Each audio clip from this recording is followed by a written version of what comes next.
My name's Ritsuo Shingo. My name is Ritsuo Shingo. Hello. My name's Ritsuo Shingo. I'm from Toyota City in Japan. I used to work for Toyota more than 40 years. I'm a son of Shigeo Shingo.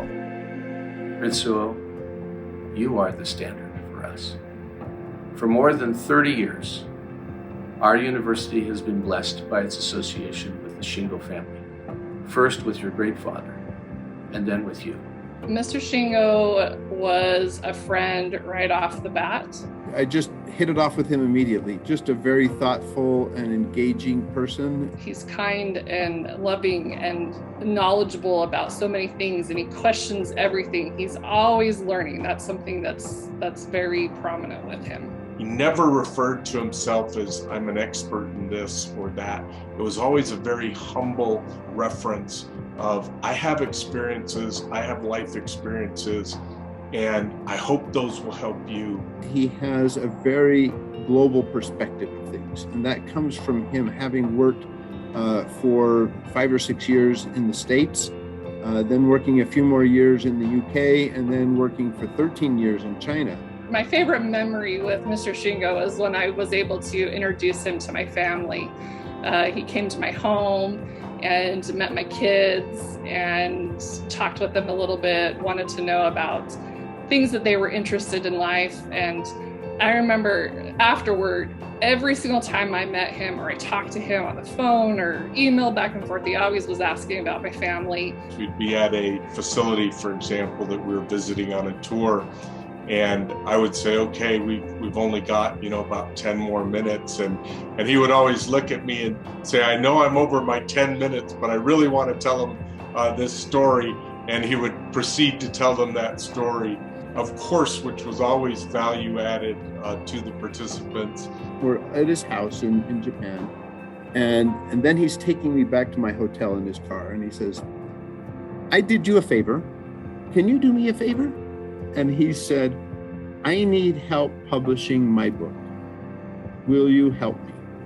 He, had so many great lessons learned in his lifetime, and that he was always trying to share those with others. It was my pleasure to work with Mr. Shingo to help him get this book published.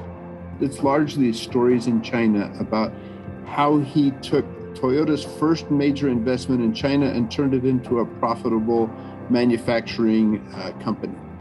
And just working with Mr. Shingo to hear his stories was a very enjoyable experience for me. The most valuable thing I think I've learned from Mr. Shingo is simply to always ask questions. Every place we went, he was always an example of that. Asking questions first, being quiet, thinking about the different responses that came in before talking about what the problem or issue might be. Whenever we go to anywhere together, one of the first things he will do is look in the garbage can. I asked him the first time I saw him do that, I go, why are you looking in the garbage can? And he goes, we're all looking for waste, aren't we? Well, this is where they put the waste. I want to see what the waste looks like. And so now I find myself every once in a while just looking in the garbage can and saying, oh, what waste did they create here? That might create some good questions to ask them. With how much people love to invite him to things and want him to be there to be able to talk about his experiences, he's still so humble about it. He's just an extremely accomplished person, and yet I never see him not listen to somebody. I never see him think he knows the right answer to everything. His life is one of success, but his approach in interacting with people is one of humble leadership.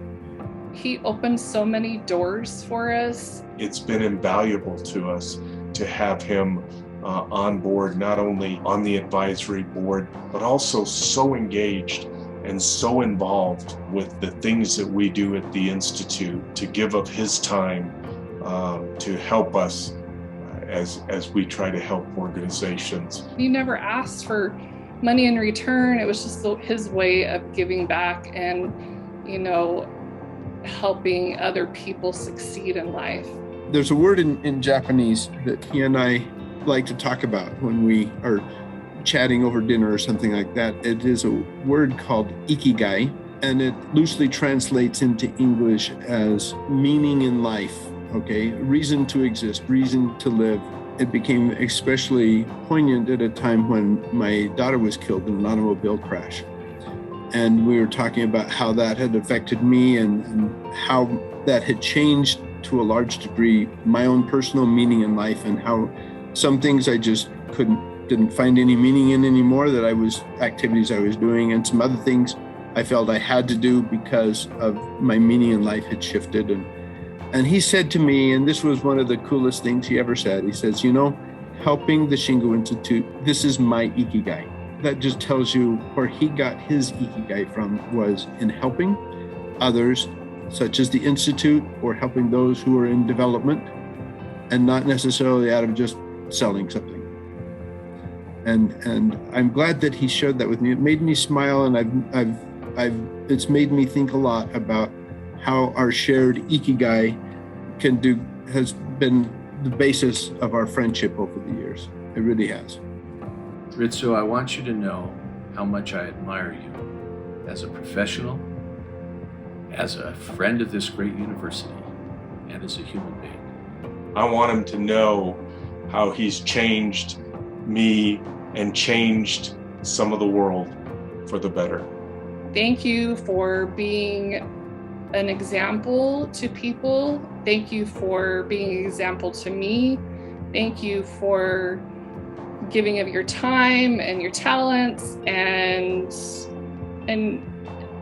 everything, really. Just thank you for being a friend. You've been a great friend to me. You've been a great friend of the Institute, and I know that you've touched a lot of people's lives. We've gotten to be really good friends. He has supported me personally in my role at the Shingo Institute. He has supported the Institute in so many ways that have brought value to us, through curriculum, through our conference, through the fireside chats he does, through all the different activities he's done.